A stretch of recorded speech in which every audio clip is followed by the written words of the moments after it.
Hola, mi nombre es Keila Chávez, formo parte del área de asuntos académicos del grupo GeoPuc. En esta oportunidad voy a dictar un problema del curso de Ingeniería de Cimentaciones, siendo el tema grupo de pilotes. El problema seleccionado corresponde a la primera pregunta del examen 2 del ciclo 2018-1. Ok, procederé a leer el enunciado. Verifica el diseño de una zapata con pilotes de tubo de acero FI' de 4200 de 18 pulgadas de diámetro externo y media pulgada de espesor.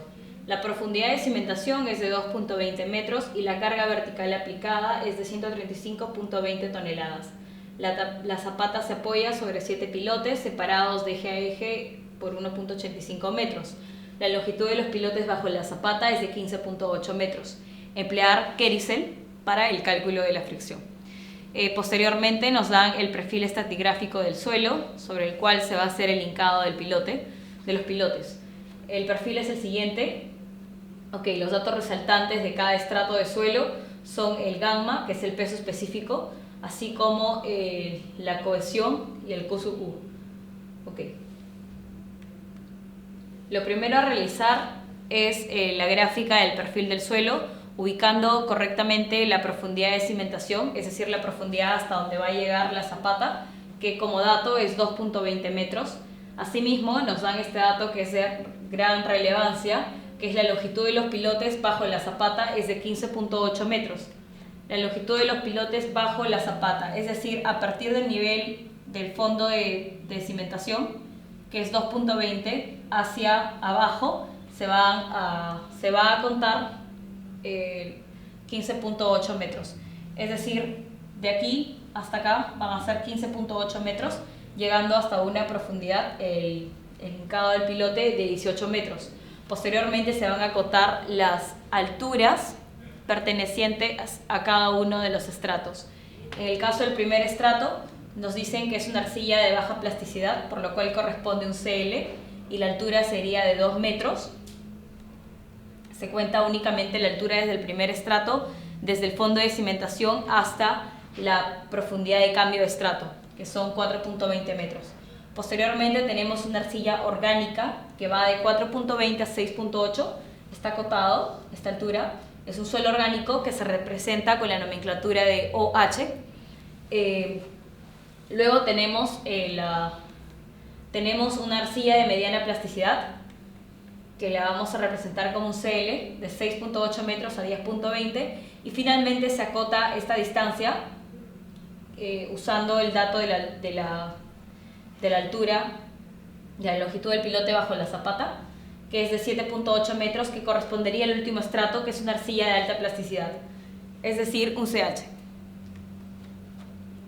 Lo siguiente a mencionar del perfil del suelo es poder delimitar en qué estratos se presentan fricciones negativas y en qué estratos se desarrolla, por el contrario, una fricción resistente. La fricción negativa corresponde a todos los estratos hasta los cuales cubran el término del estrato orgánico. En este caso, el estrato orgánico sería el segundo, la arcilla orgánica. Se presenta fricción negativa, es decir, en la misma dirección del hincamiento del pilote, es decir, hacia abajo. ¿Por qué? Porque los suelos orgánicos tienen ciertas propiedades que son expansivas, que van a desarrollar la fricción en la misma dirección del movimiento del cuerpo, en este caso el pilote. Mientras que en los suelos que se encuentran por debajo del suelo orgánico se va a presentar una fricción resistente, es decir, una que se va a oponer al hincamiento del pilote, por lo cual su dirección va a ser hacia arriba. Posteriormente se va a plantear el problema a través de un análisis general de todos los estratos. Los datos resaltantes son los siguientes. Nos menciona en el dato del problema que se tiene un pilote con un diámetro externo y media pulgada de espesor. Este dato de media pulgada de espesor no se va a tomar en cuenta, porque se va a trabajar con el área más grande, el área total del pilote. Si bien se trata de un pilote tubular de acero, el relleno va a ser de un material, que en este caso por lo general es concreto, Entonces se va a tomar el área genérica, el área más grande, ¿ok? Que sería el área que corresponde al dato del diámetro externo. Entonces este diámetro se transforma a centímetros y tendría un radio de 22.86. ¿Ok? Los datos acotados en el siguiente cuadro son los que vamos a tomar en cuenta posteriormente. La carga vertical aplicada, el diámetro de 18 pulgadas, el número de pilotes y la separación entre ejes de pilotes. Ok, posteriormente realizaremos el siguiente cuadro, en el cual vamos a incluir los estratos, vamos a acotar las alturas ya acotadas en el perfil estratigráfico. Posteriormente el gamma de los estratos, vamos a tener el CU, el QU y el CU. El CU es la cohesión. ¿Okay? El dato de QU en algunos estratos, como veremos en el enunciado, nos van a dar el dato de QU, mientras que en otros estratos, como el primero y el tercero, nos van a dar el dato de la cohesión. Pero nosotros sabemos, por concepto teórico, que la cohesión va a ser la mitad del dato de QU. Entonces, simplemente nos va a quedar acotar. En el caso del segundo estrato, nos dicen que el QU va a ser de 0.38, por lo tanto el CU va a ser 0.19, al igual que vamos a realizar un cálculo análogo en el último estrato, que el QU es 2.96, por lo tanto el CU va a ser la mitad, que es 1.48. Posteriormente vamos a hallar la relación de CA entre CU utilizando la gráfica, esta gráfica, y utilizando la curva de Kerizel, porque es lo que nos indican precisamente en el problema.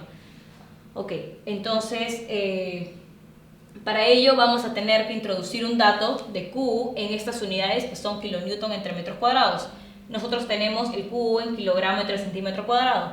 Entonces vamos a utilizar el primer Q, que es 0.55, para poder convertir las unidades de kilogramo entre centímetro cuadrado a kilonewton entre metro cuadrado. Simplemente vamos a hacer una multiplicación por 98.07, que es la gravedad por 10. ¿Okay? Ese dato, esta cohesión se va a multiplicar por ese factor de conversión y vamos a obtener la cohesión en kilonewton entre metro cuadrado. Entonces, tomamos el dato de la cohesión, trazamos una vertical hasta que intersecta la curva y posteriormente trazamos una horizontal para poder leer en esta lista el dato de CA entre CU, que es lo que necesitamos precisamente. En el caso de la primera cohesión vamos a obtener una relación de CA entre CU de 0.67.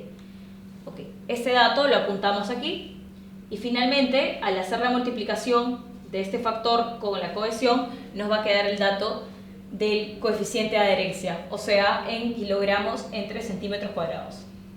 ¿Okay? Hacemos el mismo procedimiento para todos los datos de la cohesión y obtenemos un coeficiente de adherencia para cada estrato. Posteriormente vamos a hallar el área lateral. El área lateral, el cálculo del área lateral, va a depender de la forma geométrica que tenga el pilote. En este caso estamos trabajando con pilotes tubulares que tienen una forma circular, por lo cual el área lateral va a ser el perímetro de la redondela circular, es decir, el diámetro por pi, por la altura acotada de cada estrato. Entonces, el área lateral para el primer estrato, por ejemplo, de la arcilla de baja plasticidad, va a ser el radio por 2, que es el diámetro, por pi, por la altura del primer estrato, que son 2 metros, pero en centímetros. ¿Ok? Entonces tenemos el área lateral en centímetros al cuadrado. Posteriormente vamos a hacer este cálculo para todos los estratos y después vamos a calcular la fricción negativa y la fricción resistente. Como habíamos explicado con anterioridad, la fricción negativa únicamente se desarrolla en los 2 primeros estratos hasta cubrir el estrato de suelo orgánico, es decir, hasta la profundidad de 6.8 se desarrolla fricción negativa, mientras que en los estratos inferiores se va a desarrollar únicamente fricción resistente. Es decir, en los 2 primeros estratos, en los últimos estratos, perdón, la fricción negativa es 0, mientras que en los 2 primeros estratos la fricción resistente es 0. Y el cálculo de estas fricciones se va a dar de una manera igual. La fricción se va a calcular como el área lateral por el coeficiente de adherencia. ¿Okay? Entonces simplemente va a ser esta multiplicación, lo cual nos va a determinar la fricción negativa y la fricción resistente, ambos expresados en unidades de toneladas. Si es que el pilote tuviese otra forma, por ejemplo rectangular, el área lateral correspondería al perímetro de la sección rectangular por la altura del estrato correspondiente.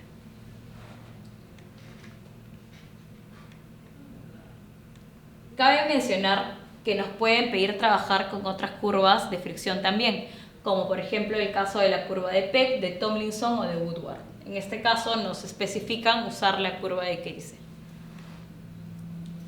Okay. Determinación de QDI y QT. Okay. QDI es la capacidad de carga individual del pilote, mientras que QT es la carga de trabajo. Okay. A continuación se han anexado dos conceptos teóricos de lo que son las fórmulas estáticas, tanto para la capacidad de carga individual como para la carga de trabajo. Y posteriormente estos son los cálculos correspondientes al problema en cuestión. Okay. La capacidad de carga individual va a estar representada como la suma de dos partes, que es lo que carga la punta del pilote más lo que carga la fricción resistente, la fricción lateral resistente. Entonces, la capacidad de carga individual va a ser la cohesión por el factor NC por el área de la punta del pilote más la suma de fricciones resistentes, que ya la habíamos hallado anteriormente en el cuadro. Entonces, la cohesión que se toma es la cohesión que se desarrolla justamente en la parte final del pilote, en la punta del pilote. Entonces vemos la cohesión que se desarrolla en el último estrato, que es hasta donde se hinca el pilote.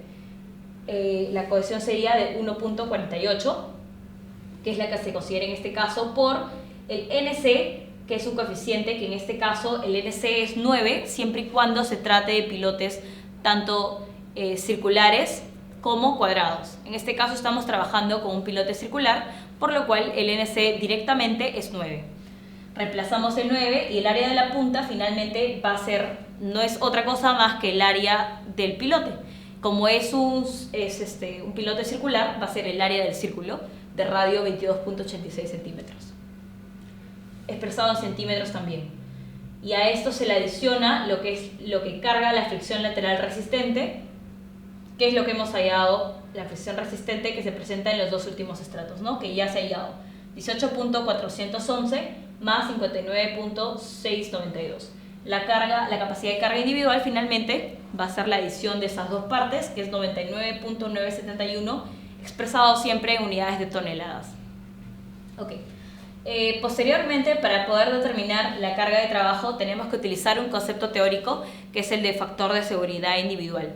Sabemos por concepto y por norma que el factor de seguridad individual, en el caso del análisis de grupo de pilotes, va a ser 2 mayor o igual a 2, por lo cual la relación entre la capacidad de carga individual y la carga de trabajo debe ser igual al factor de seguridad individual, que es 2. Como tenemos el valor hallado de capacidad de carga individual y sabemos que el factor de seguridad debe ser mayor o igual que 2, podemos hallar la carga de trabajo y esta es 49.985 toneladas también. Okay. Es importante resaltar el cálculo de la longitud del pilote para la fabricación. Si bien este problema no nos lo requieren en ningún inciso, en otros problemas puede que sí sea un requerimiento. La longitud del pilote para la fabricación siempre se va a tomar en cuenta desde el nivel de superficie, es decir, el nivel 0. ¿Okay? Entonces, la longitud del pilote, en este caso, consideraría también la profundidad de cimentación, que son los 2.20. La longitud sería 18 metros, que es la expresada en el cálculo. Okay. A continuación se adjunta lo que es parte de la norma, el capítulo 5, el artículo 32, el inciso 3.4, correspondiente a los factores de seguridad para cargas estáticas, tanto el factor de seguridad individual, que es mayor o igual que 2, como el tratado en la diapositiva anterior, así como los factores de seguridad grupales, que debe ser mayor o igual que 3. Y este es el inciso de la norma. Okay. A continuación se va a realizar lo que es el análisis individual y la determinación del factor de seguridad individual y finalmente verificar que éste cumpla con el establecido por la norma, que ya mencionamos que este debe ser mayor o igual que 2.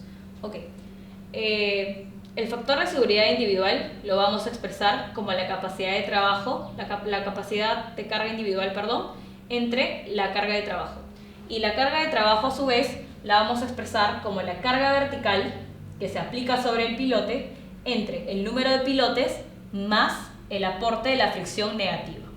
Entonces, la capacidad de carga individual la habíamos hallado en la diapositiva anterior, que es 10.971 toneladas, este dato se copia, y finalmente la carga de trabajo es la carga vertical, que era la que juntamos en este cuadrito, carga vertical de 135.2, el otro dato que vamos a utilizar es el número de pilotes, sería carga vertical entre el número de pilotes, es decir, 135.2 entre 7, más el aporte de la fricción negativa, que ya lo habíamos calculado en el siguiente cuadro, 10.586 más 7.025. Adicionamos el aporte de la fricción negativa y finalmente realizamos ese cociente, esa división, y eso nos va a resultar 2.707, siendo esta cifra mayor o igual que 2, por lo tanto, de esta manera se verifica el factor de seguridad individual. Una vez que verificamos este factor de seguridad, podemos pasar a hacer lo que es el análisis grupal. Sin embargo, se debe acotar que en el análisis de factor de seguridad individual, en caso esto no cumpliera, lo que se tendría que hacer es lo que se expresa en el siguiente cuadro. Si se cumple con la verificación del factor de seguridad individual mayor o igual que 2, se mantiene el número de pilotes con el que se partió haciendo los cálculos. De lo contrario, se tendría que aumentar el número de pilotes manteniendo constante la carga de trabajo obtenida inicialmente con la capacidad de carga individual entre el factor de seguridad individual. ¿Ok? Pero en este caso no es necesario hacer esto ya que cumple a la primera. Ok, en el análisis grupal tenemos que entender cómo es que ocurren los dos tipos de falla en un grupo de pilotes. Cuando ocurre una falla individual, ya sea un pilote del grupo o se analiza la falla de cada pilote dentro del grupo, o la falla como bloque, en la cual puede fallar uno o más pilotes y por lo tanto se va a tomar en cuenta también el peso de suelo, la masa de suelo comprendida entre los pilotes. Ok. Para realizar el análisis grupal nos basaremos en tres criterios: la capacidad de carga, la fricción negativa y los factores de seguridad. Capacidad de carga. Ok. Esos son dos incisos teóricos acerca de lo que es la falla individual. Vamos a empezar analizando lo que es la capacidad de carga grupal por falla individual. ¿Okay? La capacidad de carga grupal por falla individual va a estar definida o se va a poder calcular a través de la multiplicación del número de pilotes por la capacidad de carga individual de cada uno de ellos. En este caso, en el problema nos dicen que son 7 pilotes y la capacidad de carga individual de cada uno de ellos ya habíamos hallado anteriormente, es 99.971. Se realiza la multiplicación y nos resulta 699.797 toneladas. ¿Ok? En el caso de la falla individual, el suelo comprendido dentro del grupo de pilotes no forma parte de la masa de suelo que se desplaza, sino que cada pilote individual se desplaza con respecto al suelo que lo rodea. ¿Ok? Por eso mismo es que se expresa o se ejemplifica como un análisis de lo que sucede únicamente al pilote que está fallando, no al grupo. Falla grupal. Ahora sí se va a analizar qué es lo que sucede cuando se da una falla de bloque. En este caso se tiene que considerar obviamente la masa de suelo que se comprende entre los pilotes que van a fallar. Ok. La capacidad de carga grupal por falla grupal va a estar representada por la cohesión, por el factor NC, por el área grupal. Eso es el dato que cambia respecto a la capacidad de carga individual. El área de grupo, y acá se considera el área lateral de grupo, más la sumatoria de los coeficientes de adherencia por el área lateral del grupo. Okay. La cohesión sigue siendo la misma porque se sigue evaluando la punta del pilote, es decir, en el último estrato. La cohesión sigue siendo de 1.48. El NC sigue siendo de 9, porque en este caso se tiene una distribución, son 7 pilotes los que nos están dando como dato, y cuando son 7 pilotes se va a considerar un área grupal circular también, es decir, se va a ver a este grupo, a esta distribución de 7 pilotes como un solo pilote circular grande que genera una envolvente circular alrededor de todos estos pilotes, ¿no? Que es tangencial. Entonces, al tener una forma circular también se va a considerar un NC de 9. El área grupal finalmente se va a sacar en función del envolvente circular que rodea a los 7 pilotes, a la distribución. y este radio se va a obtener como la distancia de eje a eje entre pilotes, que era un dato, más el radio de uno de los pilotes.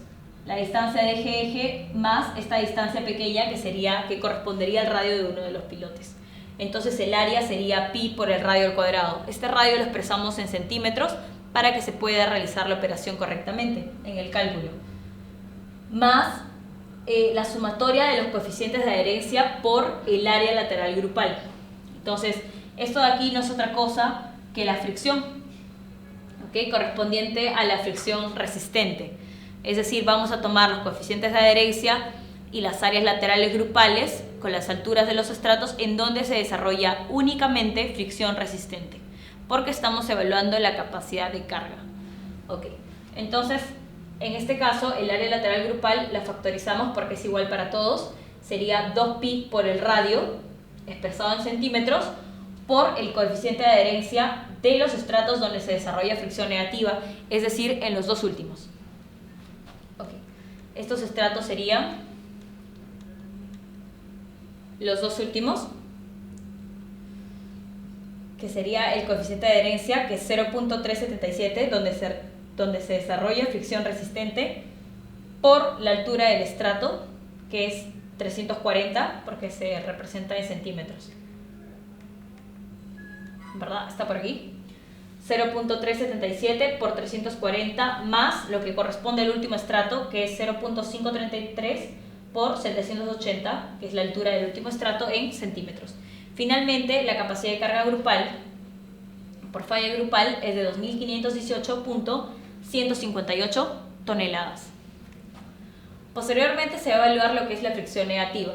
La fricción negativa se calcula por las fórmulas estáticas considerando las siguientes fórmulas. Se van a calcular en total 3 tipos de fricciones negativas. ¿Okay? La primera de ellas es la fricción negativa individual, que va a ser simplemente la suma de las fricciones negativas ya halladas con anterioridad. ¿Okay? Es la suma de los coeficientes de adherencia por las áreas laterales. Eso es la suma aritmética de las fricciones negativas ya calculadas en este cuadro, 10.586 más 7.025.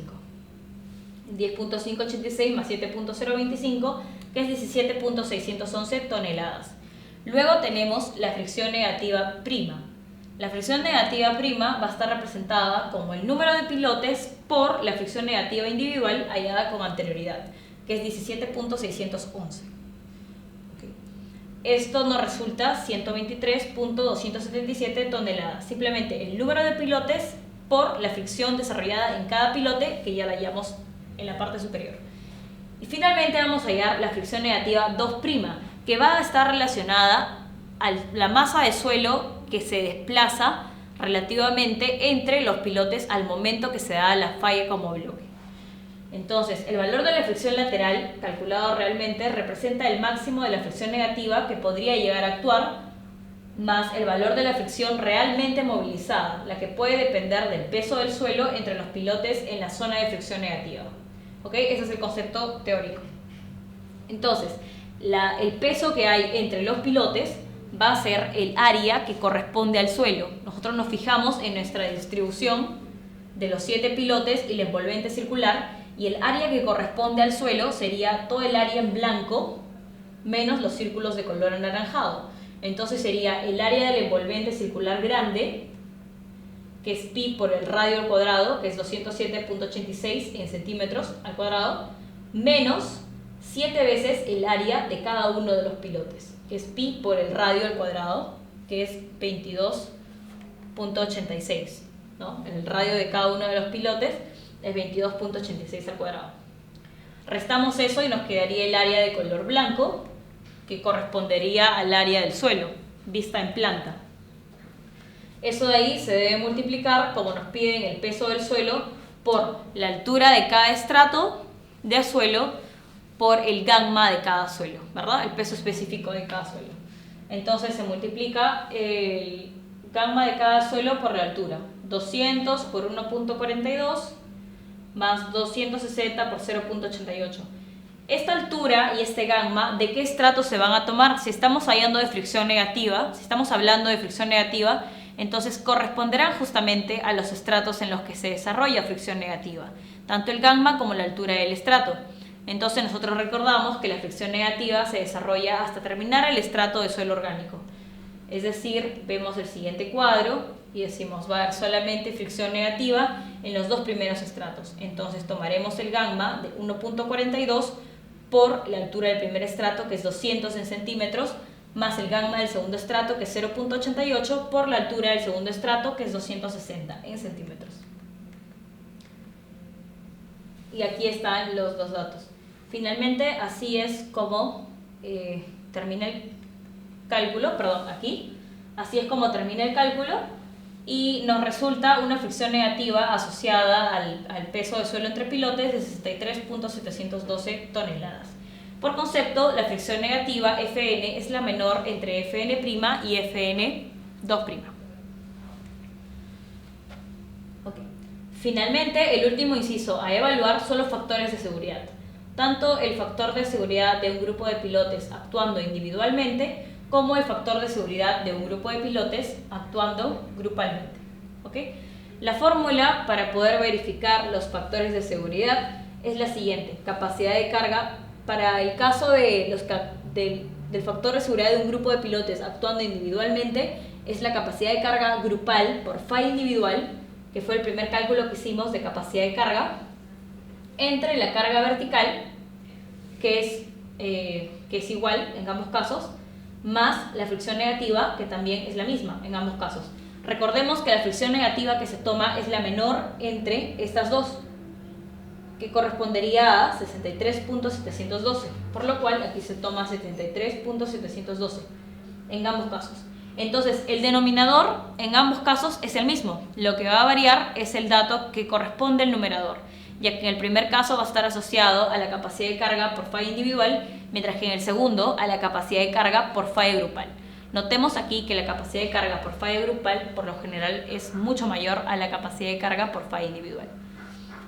Realizamos la división y vamos a obtener 3.52, que es mayor o igual que 3, entonces por norma esto cumple, es correcto, en el caso del factor de seguridad grupal por falla grupal es 12.66, que es casi poco más de 4 veces más grande al factor establecido por la norma.